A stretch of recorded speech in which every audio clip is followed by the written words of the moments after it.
मैं आदरणीय प्रधानमंत्री जी श्री नरेंद्र मोदी जी और आदरणीय वित्त मंत्री श्रीमती निर्मला सीतारमण जी को थैंक यू भी कहूँगा और कॉन्ग्रेचुलेशंस भी कहूँगा कि ये जीएसटी का जो स्लैब्स कम करने का निर्णय है और ओवरऑल जितना भी जीएसटी इंसिडेंस है उसको नीचे लाने के लिए बहुत धन्यवाद भी करता हूँ कि जिससे आम आदमी की एक तरह से खरीदने की शक्ति बढ़ेगी, जिससे बिजनेस को और रोजगार को एक और बढ़ावा मिलेगा। और मुझे लग रहा है कि जो हमने 7.8% ग्रोथ रेट पिछले क्वार्टर में अचीव किया है उससे कई गुना अच्छा हम अगले कई क्वार्टर्स में कर पाएंगे। और मेरा एक ऐसा भी मानना है कि हम 8% के ऊपर भी जा सकते हैं। और मेरा मानना है कि रीजनेबल टैक्स रेट करने से टैक्स अवॉइडेंस और टैक्स इवेजन भी कम होता है। तो मुझे लग रहा है कि ओवरऑल जो टैक्स कलेक्शन है वो भी बढ़ सकता है। और स्वाभाविक है कि छोटे और खुदरा व्यापारी को इनसे बाहर रखा गया है, तो वो भी एक बहुत बड़ी चीज़ है जिससे उनको भी राहत मिलेगी। तो ओवरऑल मुझे लग रहा है कि बहुत अच्छा निर्णय है और भारत की जो औद्योगिक प्रगति है उसमें ये बहुत लाभदायी होगा। सर, जो डेली प्रोडक्ट्स है वो भी ज़्यादा सस्ता हो सकता है, उसके बारे में बताएं। जो डेली प्रोडक्ट्स के जो दाम है वो कई अच्छी मात्रा में कम होंगे, जिससे जो आम आदमी है, आम नागरिक है, उसके जेब में और ज़्यादा पैसा बचेगा, जिससे वो अपने परिवार के लिए, अपने लिए और भी कई चीज़ों को खरीद कर सकते हैं या तो दूसरा प्लान कर सकते हैं। तो मुझे लग रहा है कि निवेश के लिए भी ये बहुत अच्छी बात है। और ओवरऑल जो खरीदारी बढ़ेगी जिससे औद्योगिक उत्पादन भी बढ़ता है, सर्विसेज का भी एक स्तर है वो बढ़ता है। तो मुझे लग रहा है कि ओवरऑल ये जो आम आदमी की जेब में पैसे डालने का जो ये डिसीजन लिया गया है बहुत अभूतपूर्व है और मैं उसका स्वागत करता हूँ। सर, इससे एनएसए में क्या इम्पैक्ट पड़ेगा, क्योंकि अगर हम ऑटोमोबाइल सेक्टर में देखा जाए तो उसमें ज़्यादा जो 28% था उसे 18% पे लाया गया है, तो उसका पता नहीं, ओवरऑल हर चीज़ की जो दाम कम होता है, खास करके जो कंज्यूमर ड्यूरेबल्स का, तो वो कंपनियों जैसे ऑटोमोबाइल का है, तो ऑटोमोबाइल कंपनियों का जो मुनाफा बढ़ता है या उनका जो बिक्री बढ़ता है, तो उसके सामने जो स्टील कंपनियां हैं, बाकी जो कंपनियां हैं उनसे वो माल खरीदते हैं तो उनका भी बिक्री बढ़ता है। तो ओवरऑल पूरे भारत में जो औद्योगिक एक्टिविटीज़ है उसमें इसका असर पड़ेगा और बहुत पॉजिटिव होगा, ऐसा मेरा मानना है। रियल इस्टेट में कुछ फर्क पड़ सकता है इसकी वजह से, क्योंकि जो व्यक्ति के हाथ में एक्स्ट्रा पैसा आता है तो हो सकता है कि वो पैसे का एक तरह से बचाएं उनको और निवेश भी करें, अपने लिए घर भी खरीदे या तो स्टॉक में भी निवेश करें, फिक्स डिपॉजिट्स में जाएं। तो मुझे लग रहा है कि ओवरऑल जो हर एक व्यक्ति अपने अपने प्लानिंग के हिसाब से चल सकता है, लेकिन ओवरऑल रियल एस्टेट हो, कोई भी भारत का कोई भी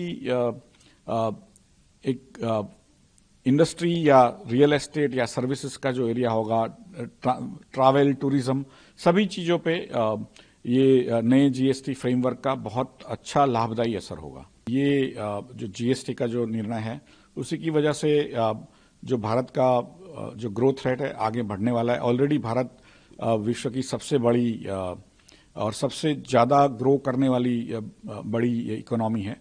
तो मुझे लग रहा है कि ये भारत का जो पहला नंबर है ग्रोथ रेट में विश्व में, वो बरकरार रखेगा और उसको और आगे बढ़ाएगा। गुजरात के सहकारी डेयरी उद्योग से जुड़े 36 लाख किसान परिवार और देश में डेयरी उद्योग से जुड़े 10 करोड़ किसान परिवारों की ओर से हम माननीय प्रधानमंत्री जी और वित्त मंत्री जी का धन्यवाद करते हैं कि उन्होंने जीएसटी की रिडक्शन काफी सारे डेयरी प्रोडक्ट्स पे की है। उससे दूध की खपत पे काफी बढ़ोतरी होगी और कंज्यूमर्स को भी घटी कीमतों पे दूध के प्रोडक्ट्स मिलने से उनके उपयोग में भी बढ़ोतरी होगी। तो इसी तरह किसान और कंज्यूमर्स दोनों का ख्याल रखते हुए सरकार ने ये बहुत ही महत्वपूर्ण कदम उठाया है, जिसके लिए हम उनके आभारी हैं।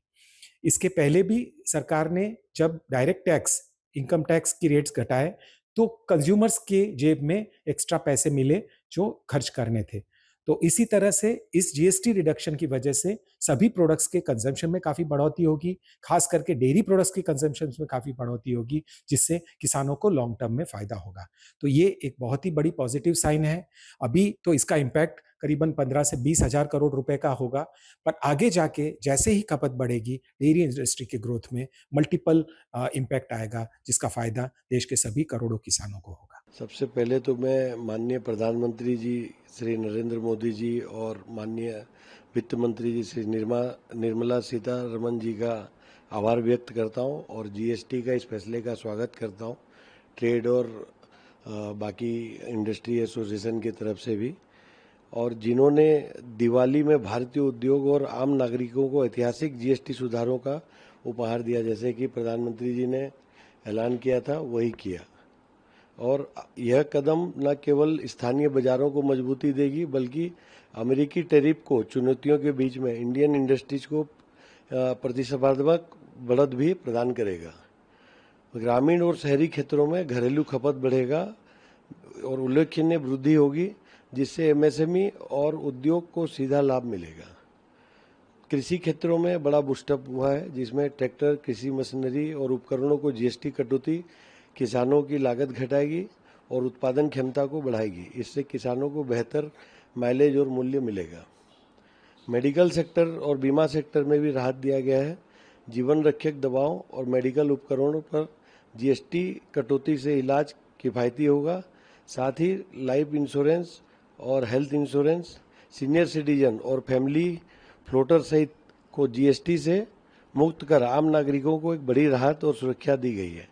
इंफ्रास्ट्रक्चर सेक्टर में सीमेंट में और निर्माण सामग्री पर जीएसटी पर काफ़ी रेट कम किया गया है, जिससे रियल एस्टेट सेक्टर और इंफ्रास्ट्रक्चर को गति मिलेगा।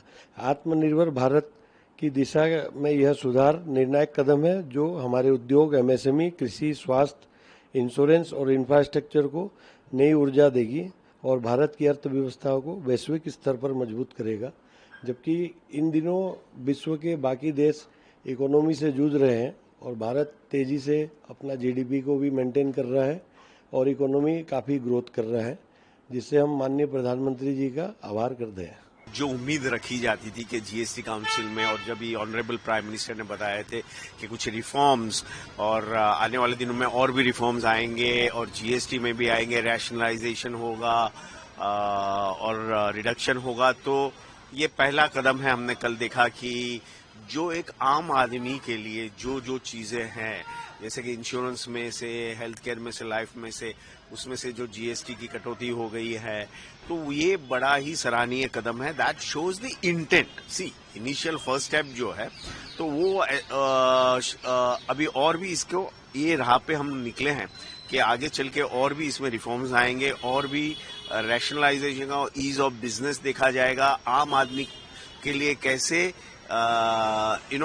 थिंग्स बिकम इजी और कंजम्पशन को कैसे बढ़ावा दें। तो आपने देखा होगा कि गाड़ियां और जो भी है, जो बजट कार हो जिसे कहते हैं, तो वो जो 28 था उसको 18 कर दिया। 10% का reduction is a huge reduction.